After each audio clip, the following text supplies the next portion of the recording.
And I remember where I was when I first saw this man's journey, and now it's been 7 years, and he is trying to, not trying, he's doing. Trying is, to me, a perpetual failure.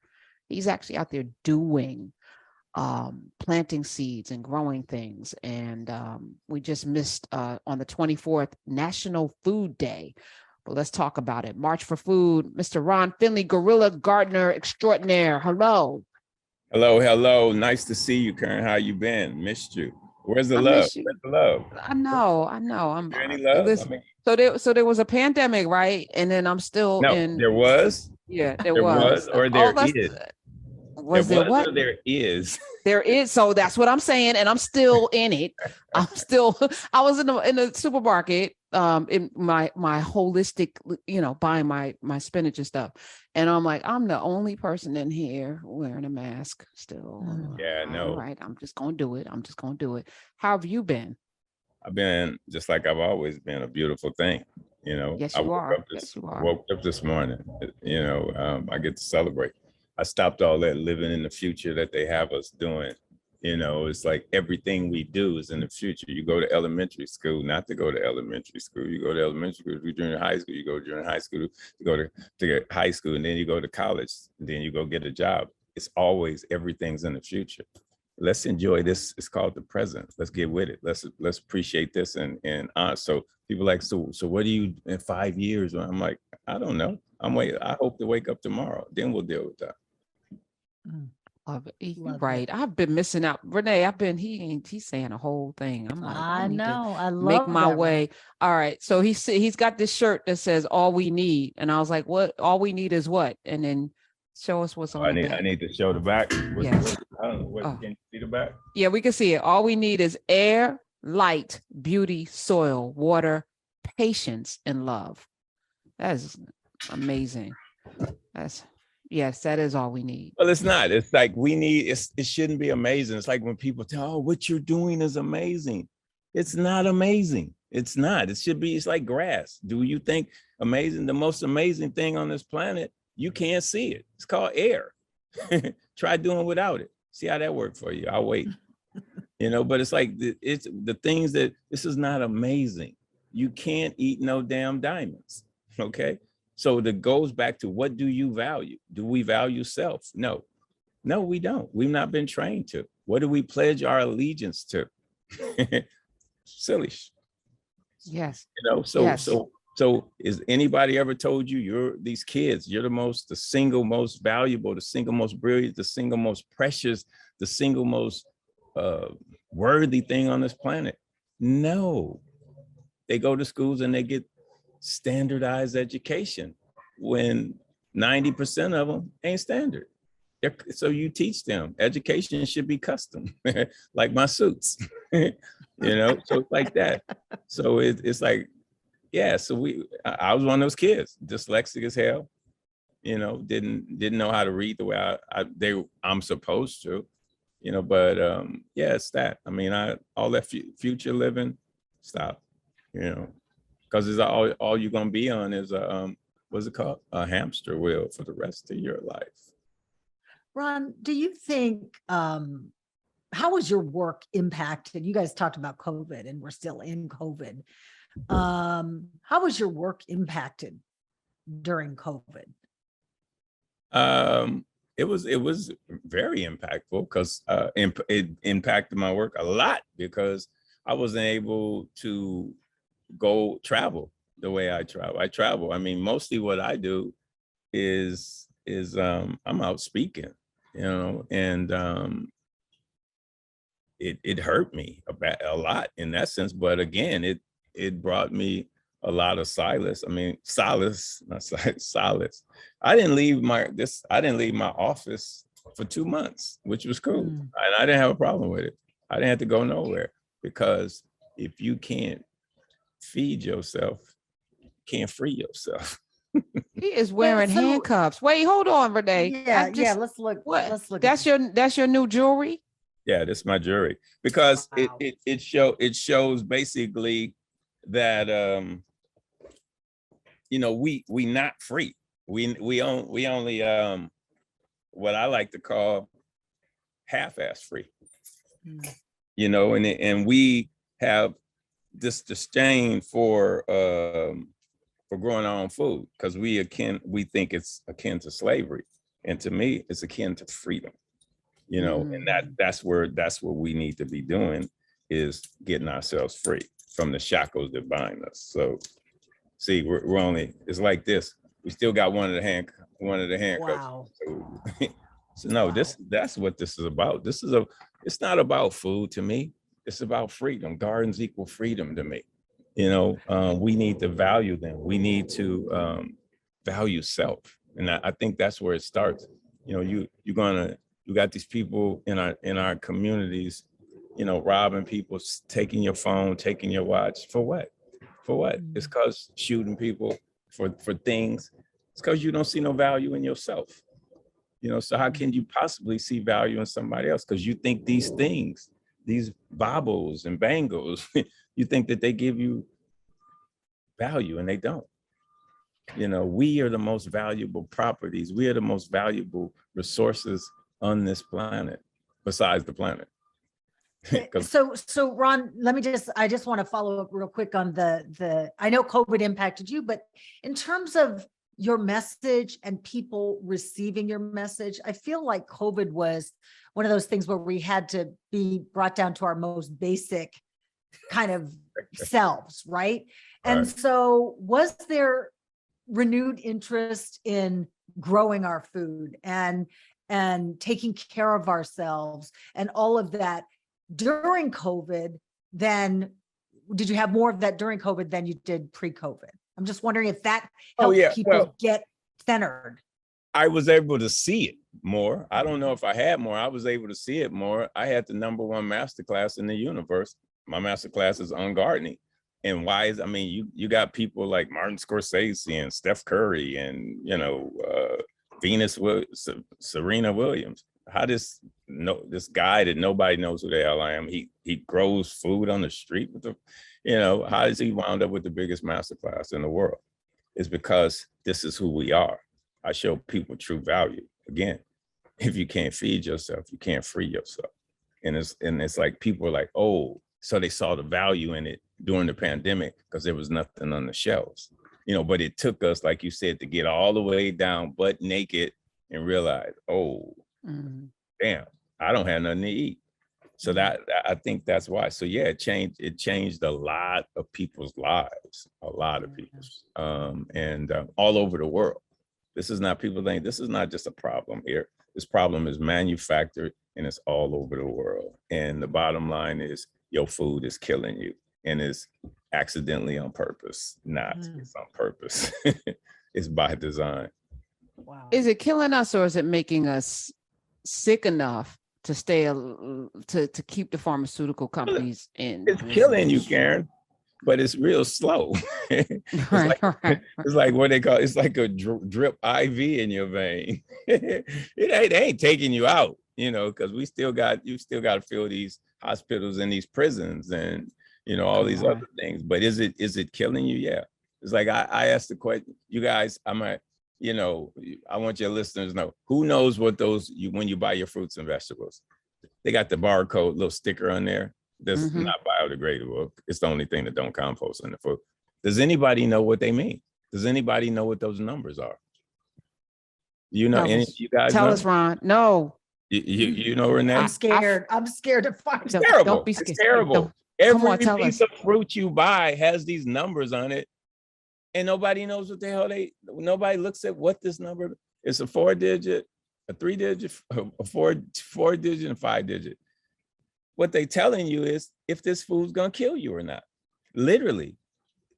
One tells you if this is GMO'd, genetically modified. One tells you if it's conventionally grown, which means it can have all the pesticides in the world. And one's telling you if it's organic. And all you guys, which one is organic? I'm not.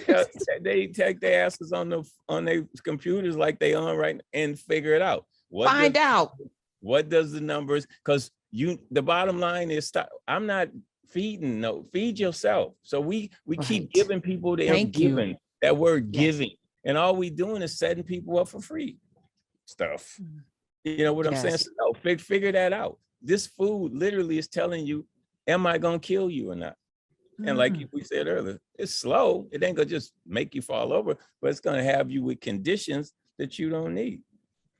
I love that you are forcing people to serve themselves, because we have gotten in the habit of the last, I want to say 20 years. I was just telling Renee, I can't remember nobody's number anymore, and it's made us addled because we are expected at the tip of the finger. Yeah, we expect everyone to tell us. But if you expect people to tell us, then you don't think for yourself. And we think Kanye's thinking for himself. But, you know, at the end of the day, you're not really thinking for yourself. You are parroting a you know, somebody else's ideology. You're not actually thinking. I'm because I'm going to talk about him later, and I wanted to see your reaction because I'm that person. Ron Finley. Oh my God. Don't even start with that one with me. You know? Okay. We're here. It's the Carrot Hut Show. Ron Finley's here. And I know you're unfiltered. Come on through. Ron, do you think that we all have come the on, ability, Renee, though? come on through. You stop it. I just want to know, because Ron, I really am not. Karen. I'm not a green thumb, and I'm not, but I do enjoy being out, and more than that, it's like the fruits of your labor, no pun intended. But I'm just wondering, do we all have the ability to become self-sustaining through food? Get him. I'll put your ass in the forest. I know, on a desert island somewhere. Watch what you do. Watch what you do. A bear sleeps in the wood, Renee. That's what they do. We're bears. We, especially being Black people, you don't think this pain that's in our DNA from our ancestors and carried on, it's right under our skin, on top of our fascia. But does pain kill? Does pain feel pain? Some people, they medicate and they do all this other stuff to hide the pain. Some of us, just like bears, what does a bear do? Get up, get his claws and sharpen them on a rock, scratch his ass on a tree and get some fish and keep it pushing. And some of us roll like that. But is the pain still there? Yes. But does pain feel pain? You know what I'm saying? So we make it happen. Some of us do, some of us don't. But you, green thumb, yeah, I ain't got green thumbs, I got green hand. We all do. I don't know if anybody ever told you this, Renee, but your nature, you're a damn tree. You know, you decompose just like a leaf does, literally. You know, but we think we're the top of the food chain. We're not. We're on a planet that's gonna devour you at some point. You know, but then when you die, do you die? That's another question that needs to be posed. It's like, because if energy, you know, just never ends and it recycles itself, what do we die? And making compost made me see that. Oh shit, we don't die, because that compost, it was this dead leaves and these green nitrogen and carbon. What? Okay, how's it 150, 160 degrees if it was dead? Where'd that heat come from? Where'd that steam come from? It goes right back to what? It goes back to the soil. We are soil. And it's that simple. We're electricity. When they resuscitate you, what do they do to you? They're not giving you wine and a Mickey Slappy King Jackie burger. They're putting these electric pads on your ass and saying pure, unadulterated electricity through your body. And that brings you back to life. So what is, if energy brings you back to life, what are you? Come on. Can you stick around? Because I need to know about this march that you are currently on. Ron Finley is life itself, and I love him immensely. I'm going to talk to you about Kanye during a break. 866-801-8255, because you're going to answer my questions. It's the Carrot Hut Show. When we come back, Ron Finley, Rene Syler will be back. We're joined by Ron Finley, who is one of my favorite people in the whole wide world. I absolutely love you, sir, because of who you are. It's transactional. So I'm going to admit, how you move and roll in the world makes me love you, period, full stop. We were talking off mic about, you know, what is it going to take for people to realize what true freedom is? And you were saying this on the mic as well.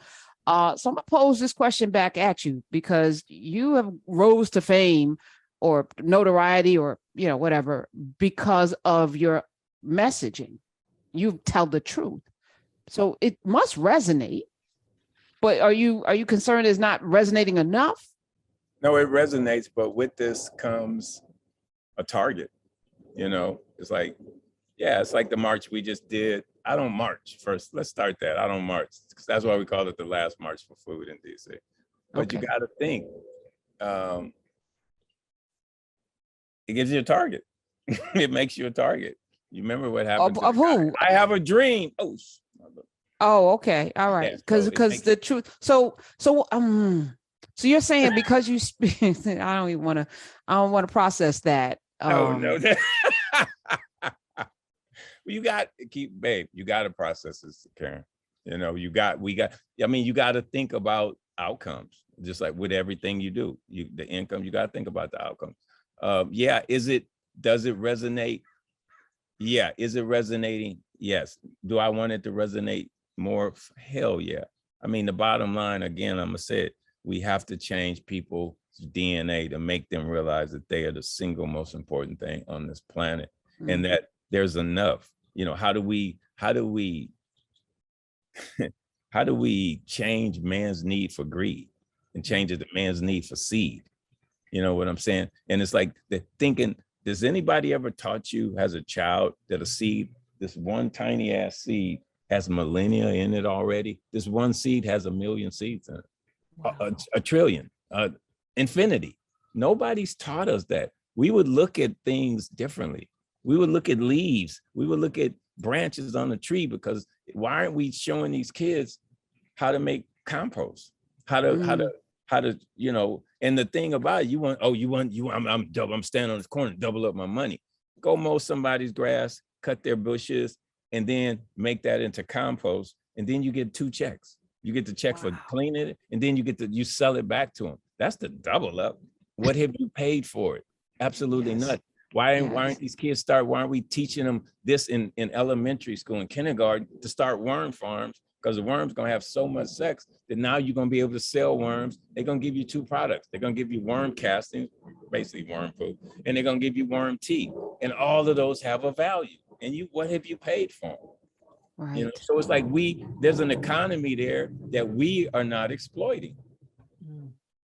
So as you're talking, Ron Finley is here. Yeah, I know it is mind blowing. It's not mind blowing. It is because people. So when you said seed, I was like, Monsanto. Those seeds don't reproduce. No, exactly. But a regular seed. Think about it. A seed, like I got a nectarine tree.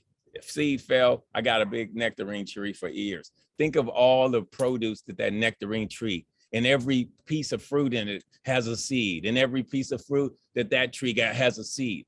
It's endless, but nobody explained it like this. So how evil is it that a company will sell seed to farmers that can't reproduce? Like, it's the how ultimate. Evil is that? No, it's the ultimate. It's the ultimate greed. But not only that, why are you killing us? Your food should heal you, not killing you. Why is it allowed for them to kill us? The same company in Europe, the same company, exact same company in the United States. Why does the European company has 3 to 4 ingredients in their ketchup, and the company in the United States has 16? Shouldn't it cost more if it has 16 degrees? Don't you have to store all those extra chemicals and additives and stuff that really don't need to be in there? So it's okay for these companies to kill us. I mean, it's genocide. Your food and Ron, isn't that's because the political nature and the politicization of food, and you know, I mean, Karen mentioned it, and like, you know, the lobby, the high fructose corn syrup is in everything. And that lobby, and there's a lot of money there, and they pay people a lot of money to get them in front of the right people to sell to carry their water, to sell their message. And that's what it is. I mean, but still, they run the government the way it looks. Why do we have a government that's allowing corporations to kill us, to poison us? And the thing about, are they eating that stuff? Are they drinking that juice? Did they drink the Kool-Aid? That's what I wonder. Even companies like Monsanto, what's in their cafeteria? Is it organic? Where's it growing? Is it organic? Nobody could answer me. I got people, I work, I'm gonna let you know. It's been years. Nobody's called me and say, Monsanto has, yes, they're eating their rants. I mean, their food, their points. I mean, their food that's healthy and nutritious. Mm. No, it's like, no, it's some Jim Jones shit, So So you're sitting in heaven right now, surrounded by plants. office. I know, that's what I'm saying. Surrounded by plants. So walk us through a little bit of what you're surrounded by, and then tell us what you're eating right now that you planted. I mean, I'm surrounded by. I mean, I have pomegranate trees there. I have tangerines there. There's bananas everywhere. There's I got. So you just walk through. I see the there's bananas. You just corn. walk through and just pick stuff and just want to eat tonight. There's a what is this? There's a guava. There's a pineapple guava there. But on the street, I literally have, bananas, 4 different kinds of bananas literally growing on the street. A lot of times I don't get them because some of your cousins just come by in the middle of the night and cut them. But no figs. So I mean, I'm how they say you are what you eat. That's not true. It's you are what you eats. Oh. That's what they need to say. Because that's the real. That what you eat is processed in that food. What is it sprayed with? What is it, how is it, what is it grown with? Let's start there. What kind of soil is it grown in? So that's you are what you eats. You look amazing, by the way. His skin is like perfection. Beautiful. Yes, right. Like that. I got to, he got look like he just flexing his chest muscles, like he be whatever he be working out. All right, but yeah. Darren knows she's gonna get some comments about. That's what she's doing right now. He's sexy as hell. All right, Ron Finley's here. Ron Finley. But so what do you eat every day? What's your breakfast? What's breakfast? It depends. I mean, it depends. I mean, I'm not a carnivore per se, but I eat meat, if I know where it comes from. Because of this, I eat a lot of vegetables, and I eat a lot of grains and nuts too. But what's your favorite right now from your own garden? Well, it was mangoes, but I just ate the last one, about a week and a half ago. I mean, I love mangoes, but I don't know if you could see this. Can you see the pomegranates on that tree or no? No. Those red things? Yes. Damn. Okay. So yeah, I got but yeah, it's in this. I want people to know this ain't special. You are.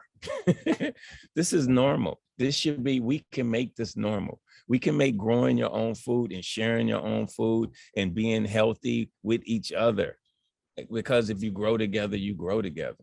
And that's what we should be doing in our communities. Not stealing and killing and all. Why can't we change? Why can't we make this the new drug? Why can't we make healthy the new drug? Oh, because it feels so good when you're healthy. The new sexy. And that's the goal. That's where I want to go. I mean, I want to be our neighborhoods to just be like everybody, other people's neighborhoods, where they can keep their front door, their side gate open, attached to the neighbor's house. Why can't we live like that? Why we have to leave and worry about somebody, and why? What is it? What is my lack? Thing? What have you gained if you lost your soul? What have you gained? Right. I mean, but we market lack. We market lack. And that's what people, fear and lack is what we market. And this is what we have as a result: anxiety and people afraid of everybody. 866-801-8255. Ron Finley is here. Let's head over to California, where I think you are. Shelly is on the line from California. Welcome. Hey, from the Bay Area. Hey, Shelly. Say that. Hey, I'm a Southern California previous resident. Mm-hmm. And yes, fruit trees were everywhere. We had figs and avocado and lemon and oh gosh, everything. And that was important when I bought a home. But I just wanted to give the callers a tip. So I work for social services, local government. And did they know? I bet they didn't. You can buy with food stamps. You can buy seeds and fruit trees. Really? What? Wow. Yeah. I didn't know you can buy fruit trees. I know about Fruit the trees. Why don't they Oh, market wow. that? Oh, they don't want people to feed themselves. Wow. Shelly, thank you for that. Thank you. I've never heard this. My father Me worked for either. social services. Yeah, my brother does too. This what? That is that is amazing. If this were marketed that people could grow, and you've taught people how to grow in the hood on the streets. Talk a little bit about that, because we've done that. You talked about cutting up cardboard. I mean, like, you are absolutely about that life. Yeah. Well, it's about remediating the soil. Yes, and a lot of times, like in the cities, all we have is that parkway space. And here in LA, I got the law change where we now, after being threatened with being arrested, I got the law change where you can now use those spaces to plant food. And my first thing is to remediate the soil, and that means build new soil with. You can take that soil, cover it with cardboard, and put your growing media on top of that. The cardboard will go down and help the existing soil, and you can grow right on top of that. But you don't even. I mean, you can they got so many different ways of growing. Like this right here. I'm working on this now. And what this is going to be is a self-watering container. It's a barrel. Okay, so it's a barrel that he cut in half. And it's or can you buy it cut in half already, Ron? Because that looks like work. Okay. No, you get a grinder, and it's easy. And so you cut it, but then there's a part of it that you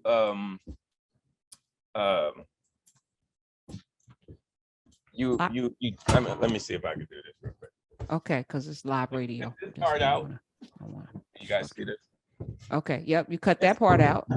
So now once it's in there and it's flat, you have a reservoir that has water in it, and you put your medium on there. So it's growing. So I can show you this. This was a little one that I did. Can you see that that blue container under No, there? I'm looking at yellow. Okay. All right. Yeah. Underneath the, yes. Okay. Right. So this was one of those plastic barrels, and the same thing. And you can see how this squash is growing. I got sugar cane. That's squash. So the squash comes with a yellow flower? Yeah. Mm-hmm. Yeah. Yep. That looks like a daffodil. Okay. Yeah. And I think that's what we're going to go to is to these self-watering containers, because they use less water, and that's where we're everywhere. They need water everywhere. Right. Water is not it's life. Now, what about the water? From Mississippi to Flint to Newark. Yeah, but it's not only. I've been saying for years, Karen.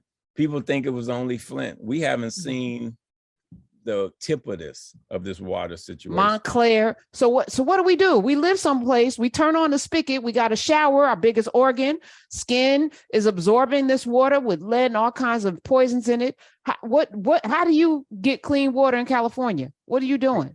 Even the rainwater, because I got barrels. Like I'm collecting water. I got the same thing. But I mean, there's filtration systems. But like this guy in Mississippi, there's a guy here. David Hertz, he has a thing called Sky Water. There's a guy in Mississippi that he brought his machine to Mississippi. I don't know if you've seen him. If not, you need to look him up, because he's pulling the moisture out of the sky, and his machine cleans it and does everything, and you drink it right out. So he's been feeding people in Mississippi with his machine. Somebody vandalized it the other day, though, and so they knew what they were doing, because they took some of the most vital parts to make the system work. But he's apparently got it back together. But that's what I'm saying. People don't want this to happen. It's not just Flint. It's not just Mississippi. You're gonna see how bad the situation situation is.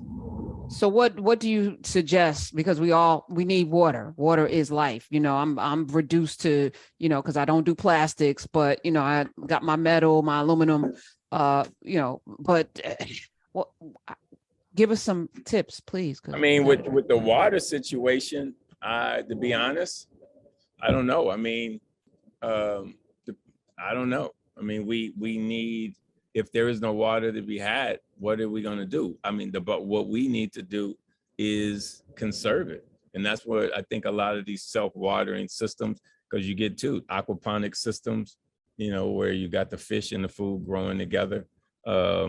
These are kind of the future. I'm a soil guy though. I mean, I think soil's magic. I don't think the soil scientists actually even know what truly is going on with soil. We are soil. But we definitely have to figure it out and quick. But like now, we're in one of the biggest droughts ever because we're not getting absolutely no rain.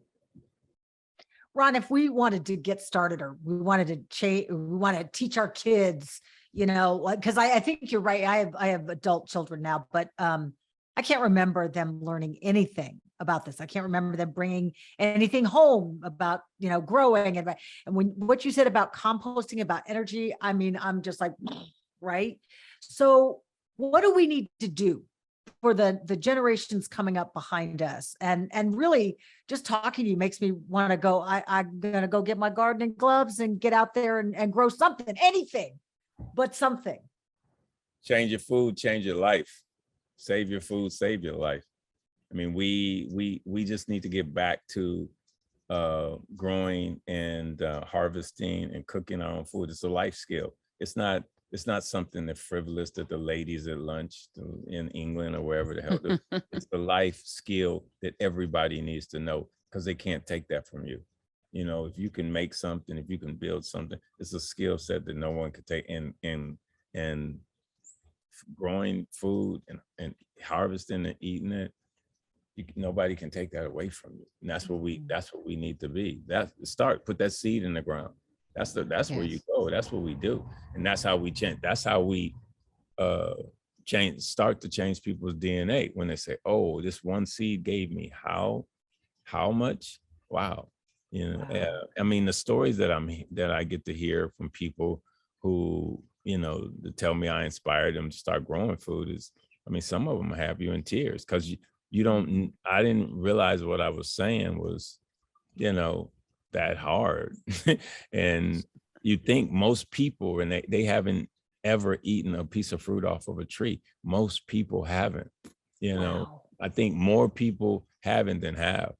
You know, most people don't know where food comes from. You think of the millions and millions of tenements and apartments and these high-rise that people live in, they're not exposed to any kind of food. When they see their food, it's in the stove, you know, looking all sexy, sprayed with water and got the light shining on it, playing Barry White music, you know, and they don't care where it came from, you know. So where did you learn this? Because you know you're a brother from you know you're a regular ass dude growing up, you know, in this country. Who radicalized you, Ron Finley? Life radicalized me, you know. All right, so give us insight into how you. Well, you're looking at a kid that, you know, when I came up in the 1800s, I wanted tailor-made clothes. And so, well, it started, I used to pass by home ec, and they used to put back in the 1800s, they put the pies on the windowsill, and so they can cool. And, you know, so I'm like, damn, I'd be there ready to go to print shop, wood shop, and I'd see these pies and I'm like, I need to be down with that spaghetti-ish. So I went to the counselor and said, I want to take the cooking class. And she says, you can't, that's for girls. And like, what are you, 11? I don't know. Well, I don't know where I pulled this from. I said, well, aren't most men chefs? And she says, yeah, you're right. And they started a boys cooking class at my junior high school because I wanted hot German chocolate cake. Guys, as a child, I didn't know how major and how amazing that paradigm shift in thinking was, because she could have said no, because it had been like that for millennia, that boys don't go to the cooking class. That's a girl's thing.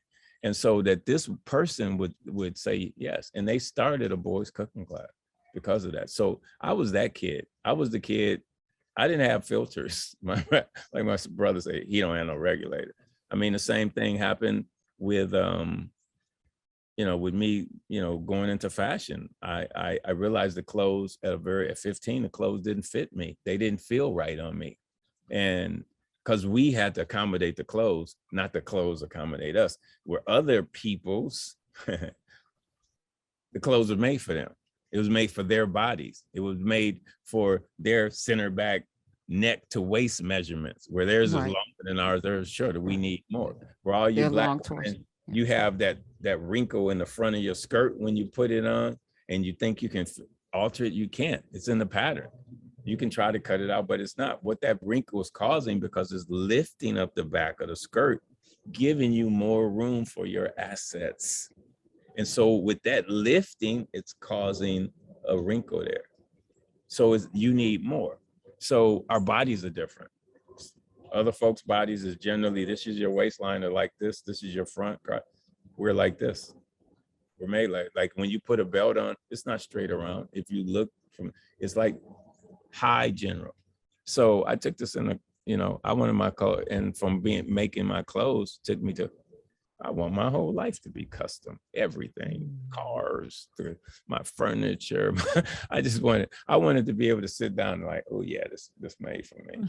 And it took me to that mindset. And I think that's where the design came in, because we could have that. We don't have to. Why should we have to deal with things that don't fit us? To this day, a lot of clothes are not made for Black people, even by some Black people, because they haven't figured out the dynamics, because they're going from the blocks of these patterns they're made for other folks. All day I could talk to him. 866-801-8255. Ron Finley is his name. You can go to ronfinley.com. Tell us about, you're not marching, then what are you doing? And what was October 24th? Well, it was the last march for food is what we called it, because people, just a marketing point, some people like the march. I don't. This is my march. Right here. See that pomegranate tree? See that tangerine with all those tangerines on it? See this pineapple, guava? That's my march. I don't have to tell. I'm not telling you what I'm doing. This is stealth mode. People don't know that we're under attack. Our souls, our bodies, everything. They're killing us slowly, because they don't want to take it, because they want to extract from you. And no, I'm not. So the whole thing with a march, this is my march. This is my protest. This is my revolution. This is my ecolution. This is my everything is right here. What that march was for, to give what we did. I have my own bills, my own money that we printed up, and it has seeds on the back of the money. I wish I didn't think about bringing it in. So what we did, we marched from Anacostia Park, to Anacostia, over the bridge in DC, to 3 miles to the Treasury, the front of the Federal Reserve. And what we did, we took some of this money and we put it in the ground at Constitution Park, right in front of the Treasury, to say, that's where they print their money. This is where we grow our money. Growing your own food's like printing your own money. So that's where they took that from I was working with BBDO, one of the biggest, advertising marketing agents. And we just, the campaign, that's what the campaign's about, was that we have the power to grow our own food. And because food is currency. We don't look at it. We think money is the most valuable thing, and it's not. It's a piece of paper that we put it on. Somebody said it's worth this, so it's worth this, but in a pandemic, in a war, you got a bag of apples and you got some diamonds. Right. Try eating those damn diamonds, see how that works for you. What has value? The thing that's already had value, always had value. And they all come from where? They all come from the mother.